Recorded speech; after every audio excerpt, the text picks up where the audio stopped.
त्यामुळं डिपॉझिट जर काही समजा कोणाला घ्यायचं असेल तर ते बिलिंग डिपार्टमेंट डॉक्टरांशी बोलून समजून घेऊन त्या रकमेपैकी किती रक्कम घ्यायची असं फक्त काही सिलेक्टेड केसेसमध्ये ठरवतं.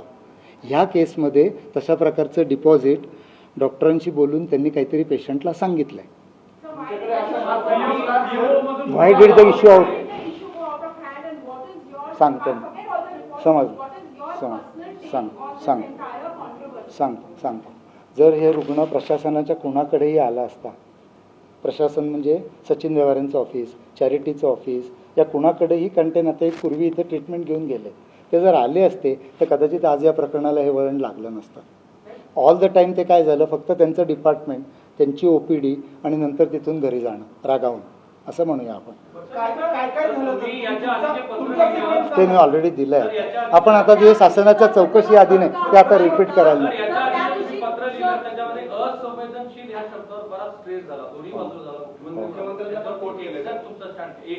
माझं म्हणणं की सांगतो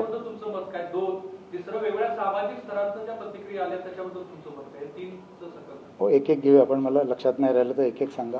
असंवेदनशीलता म्हणजे ज्या रुग्णालयामध्ये खूप काम चाललं आहे तिथला स्टाफ पेशंटच्या प्रती कमी संवेदनशील होतो. हे शासनाच्या काय गव्हर्नमेंटच्या प्रायव्हेटच्या सगळ्या ठिकाणी, अगदी रेल्वे स्टेशनवर गर्दी असली, एअरपोर्टवर आपण आत्ता बघतोय. तर संवेदनशीलता म्हणजे काय होतं, कामाच्या गर्दीमध्ये प्रत्येक माणसाला जो पूर्ण न्याय मिळायला पाहिजे तो त्या कामाच्या गर्दीमध्ये मिळत नाही.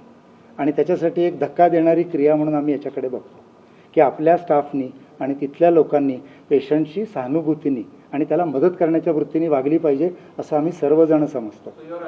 I have absolutely agree. आम्ही कधीच डिनाय नाही करत. असंवेदनशीलता म्हणजे आपल्या वागण्यामधलं एकमेकांना जे मदत, तुम्हाला असं इथं आल्यावर वाटलं पाहिजे नाही हॉस्पिटल आपली मदत करते, असं जर वाटलं नाही, असं जर वाटलं, फोन नाही भेटायला पाहिजे. जर कदाचित इमर्जन्सी असेल तर मग प्रशासनातले अधिकारी फोनवर ऐकू शकत नाहीत का? जीव महत्त्वाचा नाही का? ऐका ना, ते आता तुम्हीच ऐका, एक सेकंड. तुम्ही एकाच वेळी सगळं करण्यापेक्षा ते इथे 5 तास होते, ते हॉस्पिटलमध्ये पूर्वी 5-6 वेळा येऊन गेले होते, त्यामुळे त्यांच्या ऑफिसला जाणं त्यांना 5 तासामध्ये नक्की सोपं होतं. त्यामुळे आपण त्याच गोष्टी परत काढायला नको आता, नाहीतर मग संपणारच नाही.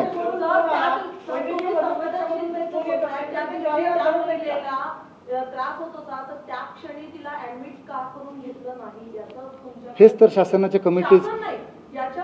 पण माझं उत्तर त्यापेक्षा ऐका ना, आता ह्याच्यात एक तिसऱ्या माणसाने उत्तर द्यायचं. जेव्हा डॉक्टर घैसास आणि शासनाची कमिटी 5 तास एकमेकांशी बसून हेच बोलले, त्याच्यावर एक तिसऱ्या माणसाने चौथं ओपिनियन द्यायचं, हे बरोबर नाही. असंवेदनशीलतेवरती मी बोलू शकतो. मेडिकल मी ऐका ना, एवढ्या एका